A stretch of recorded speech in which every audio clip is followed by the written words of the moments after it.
Bonjour chers téléspectateurs et bienvenue sur ABC. C'est notre journal d'aujourd'hui, du 7 mai 2025. C'est moi, Samreh Godado, avec le journal. Restez avec nous.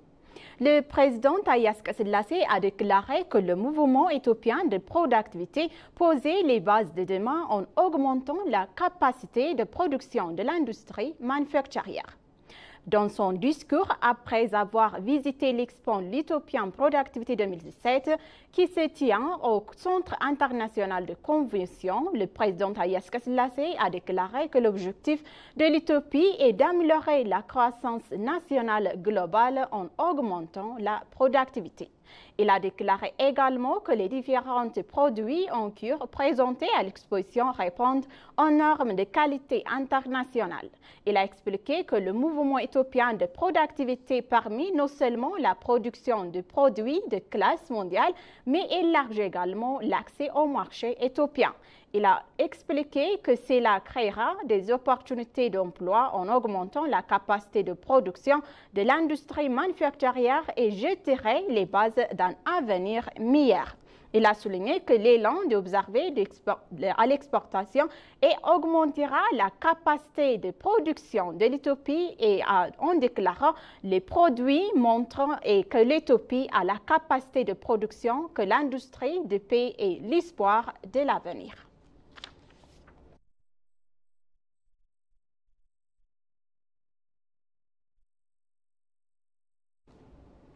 Le Premier ministre Abiy Ahmed a envoyé un message de félicitations à Friedrich Merz qui a été élu nouveau chancelier de l'Allemagne. Dans son message, le Premier ministre Abiy Ahmed, rappelant de 120 ans de relations diplomatiques entre l'Éthiopie et l'Allemagne, a exprimé sa conviction que le partenariat solide entre les deux pays continuerait une base solide pour un bénéfice mutuel et mondial.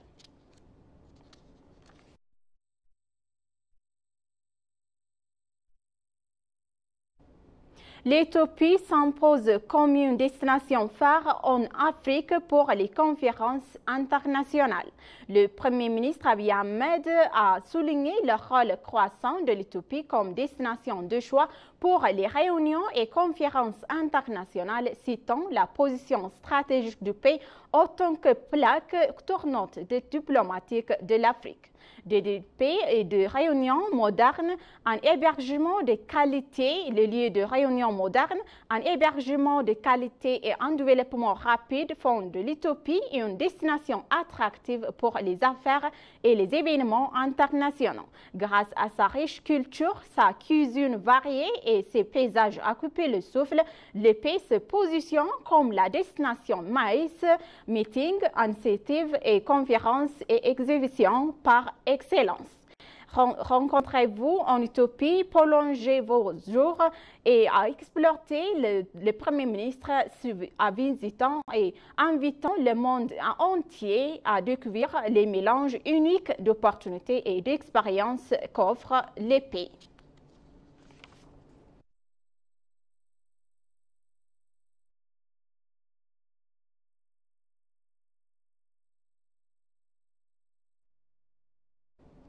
Le vice-premier ministre Tamaskan Tourouner a déclaré que des efforts étaient déployés pour garantir que la police soit un jour en matière de technologie et de formation. La police fédérale a gradué la 25e session de formation policière de base en présence du vice-premier ministre Tamaskan Tourouner. Le vice-premier ministre Tamaskan Tourouner a déclaré que la police est la gardienne de la paix et en déclarant le rôle de la police est primordial pour garantir que les activités politiques, économiques et sociales se déroulent de manière pacifique et conformément à la loi. Il a déclaré qu'en mesure que le pays grandit, la police doit également se développer en termes de formation, de technologie, de nombre, de réparation et de stratégie et d'exécution. Il a déclaré que le gouvernement a formulé et met en œuvre un programme de réforme à cette fin. Il a également annoncé que des efforts sont déployés pour moderniser l'armée avec la technologie, moderniser la formation, rendre les lieux de travail plus confortables et augmenter le nombre d'effectifs. Et le Premier ministre Et le vice-premier ministre a également souligné que les diplômes devraient protéger le cheminement de l'Éthiopie vers la prospérité contre les terroristes, les criminels et les escrocs pendant leur stage.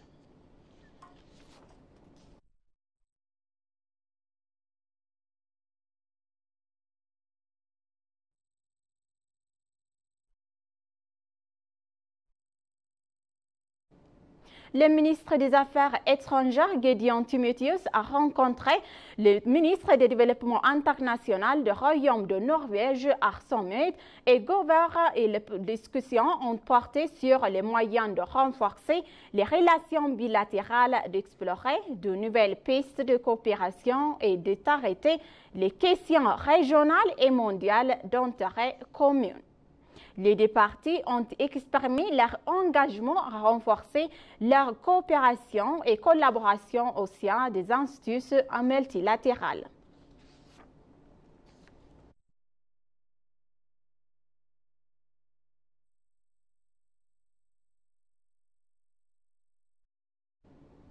Le forum d'affaires Éthiopie-Israël s'est tenu hier à Addis Ababa. Le programme a été suivi par le ministre des Affaires étrangères, Gideon Timotheus, le ministre israélien des Affaires étrangères, Gideon Sarah, et le président de l'irrigation et des zones de plan, Abraham Belay, et l'ambassadeur d'Israël en Éthiopie, Abraham Nigusei, et d'autres autres responsables du gouvernement et une délégation commerciale israélienne et des invités. Le ministre des Affaires étrangères, Gideon Timotheus, a déclaré que dans le même temps que les relations entre les deux pays se renforcent dans le domaine de l'agriculture, de la gestion de l'eau, de la santé, de la défense, de la technologie et de l'éducation. Il a également annoncé que le forum d'affaires jouera un rôle important dans le renforcement des relations dans le secteur économique. Il a expliqué que le désir de l'Éthiopie de construire un partenariat de longue date axé sur le transfert de technologies, d'entrepreneuriat et d'apprentissage partagé. Il a remercié l'agence Massiva Israël pour sa formation et sa contribution aux agriculteurs éthiopiens en matière de l'irrigation, de production de l'énergie et de pratiques agricoles modernes. Il a également appelé la communauté des affaires israéliennes non seulement à investir en Éthiopie, mais également à travailler ensemble pour façonner un avenir prospère.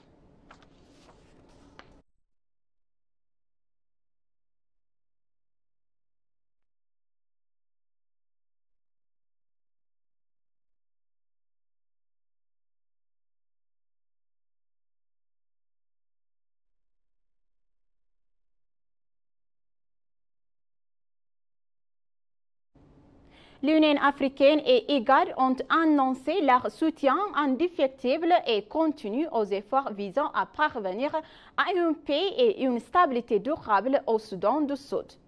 Le président de la Commission de l'Union africaine, Mohamed Ali Youssef, en collaboration avec l'IGAD, s'est rendu au Soudan du Sud le 5 et 6 mai 2025 pour intervenir avec les autorités du pays et les principales parties prenantes.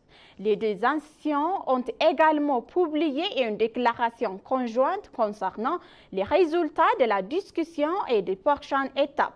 La consultation a porté sur la situation politique et sécuritaire au Soudan du Sud, ainsi que sur l'état d'avancement du processus de paix. Le communiqué souligne que la visite intervient à un moment crucial alors que le Soudan du Sud traverse une transition dans le cadre d'un nouvel accord de cessez-le-feu et de paix signé en 2018. Les discussions ont également eu lieu à Juba avec le président du Sud soudanais, Salva Kiir, et d'autres autres responsables du gouvernement.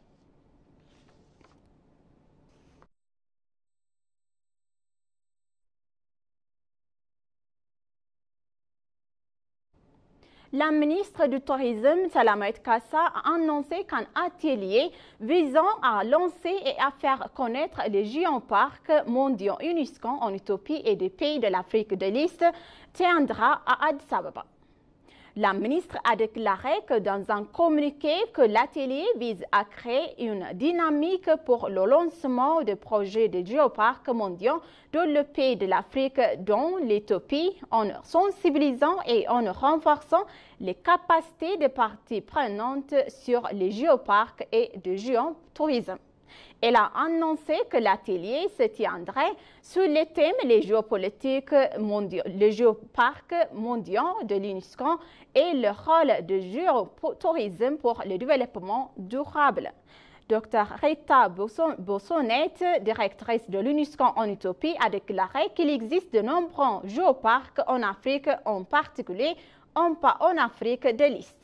Elle a également déclaré que l'UNESCO travaille dur pour étendre des destinations touristiques supplémentaires en développant des destinations géoparcs. La directrice a également souligné que l'atelier s'inscrit dans le cadre et a déclaré que des experts des pays de l'Afrique de l'Est dont l'Éthiopie tiendront des discussions qui apprendront et qui apporteront des changements dans ce domaine.